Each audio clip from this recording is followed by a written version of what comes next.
Hi, I'm Ellen from Ochre Okra. This is Chioma, and we are here at the historic Cecil Lodge. You can see that behind me. And today we are looking at our design for our permaculture demonstration site. So I'm going to talk you through some things about how we go about our observation to start that design. Chi-Chi's probably going to have a little nap. So we have a look coming in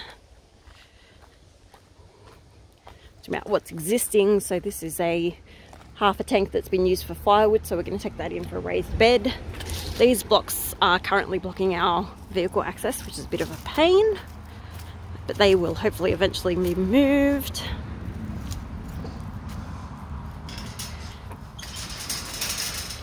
So we'll go into the paddock and have a look.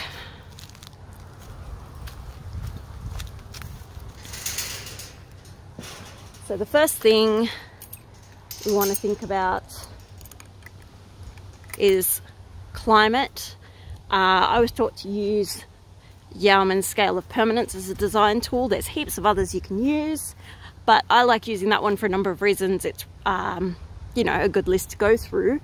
But also one of Yeoman's properties is actually historically just down the road from where we are here in the Hawkesbury.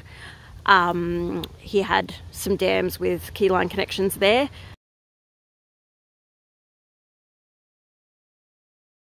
It's just a nice little link and, you know, a nice little connection for me to use his scale as a designing tool. So we'll start with climate.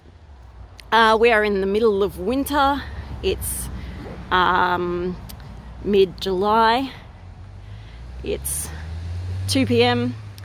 The sun is low in the west there, and what we would do is first figure out our directions. So because of the beautiful view here, that's quite easy. So this way is east. If we're up in the house, you can see out to the city from that direction. North is up the hill. So that's the first thing on our list, climate.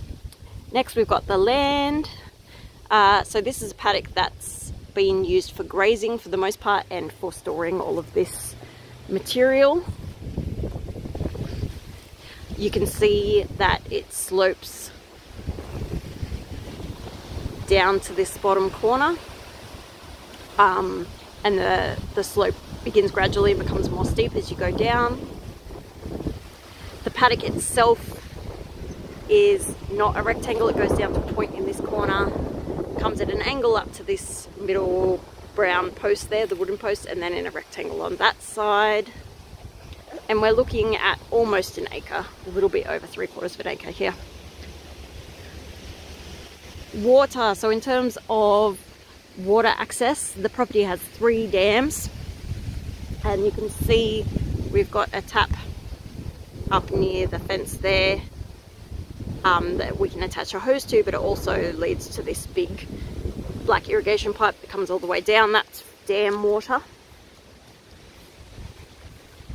And at the moment it's leading to a trough here, but it also runs on the other side of the fence where the ornamental hedge is, so that is accessible for us. But water from the bottom dam has never really pumped efficiently, so that's something that could be improved for us to get more efficient water and be able to have a bit more water.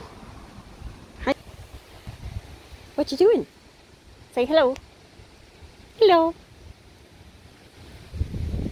All right. We've got grass, obviously, variety of weeds. There's just been some slashing done, but if you have a look at these piles, you can see that there's quite a lot of weeds and lantana, which isn't particularly fun.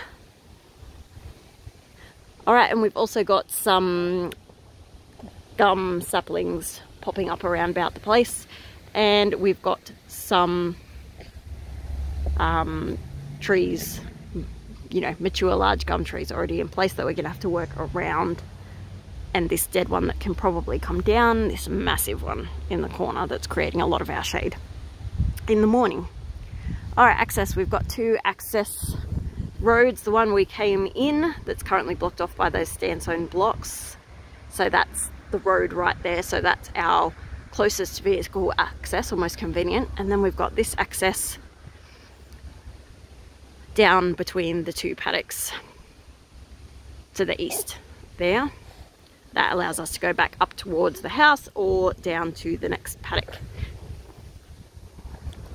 Alright, there has been obviously vehicles driving all over here to drop all this stuff off, but they don't need to necessarily. We'd like some vehicle access to the caravan, but there doesn't need to be too much else.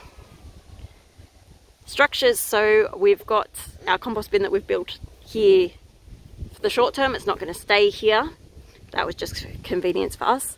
But we do have this plinth built up area, whatever you want to call it, that the caravan is sitting on, that's made of these old concrete blocks, some more sandstone, and this crushed up terracotta roof tile. So we've got to work around that. And the same thing, the caravan was placed here without a real thought of the best place other than being convenient to the gate. So we're going to have to work around that. We also need to have a look at the windows of the caravan, because that's going to affect what we can see from inside the caravan. And the door of the caravan comes out here. So it currently comes out to this big drop. You're far away from it, but at the moment you have to walk all the way over there and come around to access the garden. So there might be some ideas to get a shortcut there. So we've got windows at the front under this visor, I guess. That's towards the west. We've got some fairly big windows on the other side that's currently facing the hedge towards the north. We've got these little windows towards the south, so not so much of a worry what's out this way.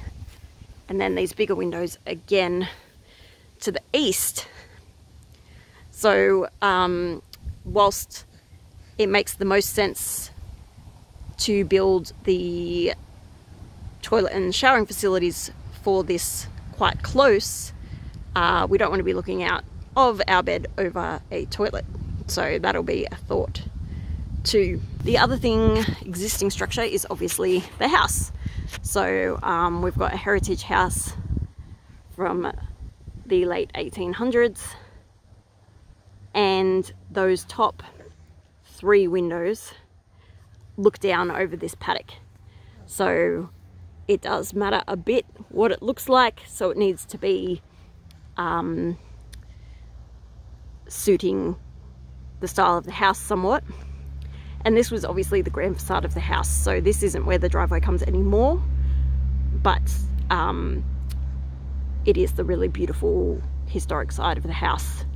We've also got the caravan, which is 1970s, so that gives us another time frame to sort of think of when we're looking at those sorts of things. Our fencing, we've got really good paddock fencing, proper farm fencing all the way around. It's quite secure. Having said that, the owners did have goats at one point and they did easily escape this area, so there'd have to be some thought to that. And there's also quite a gap under those fences when they're both closed. And then the soil, so it's just been grazing, so it's a bit compacted. We have clay soil here, so a bit acidic, so it's going to need quite a bit of amending. And as you can see with the slope, we're going to have to really make sure that our soil is effective at soaking up the water. So those are the things we first want to take into account when designing this site.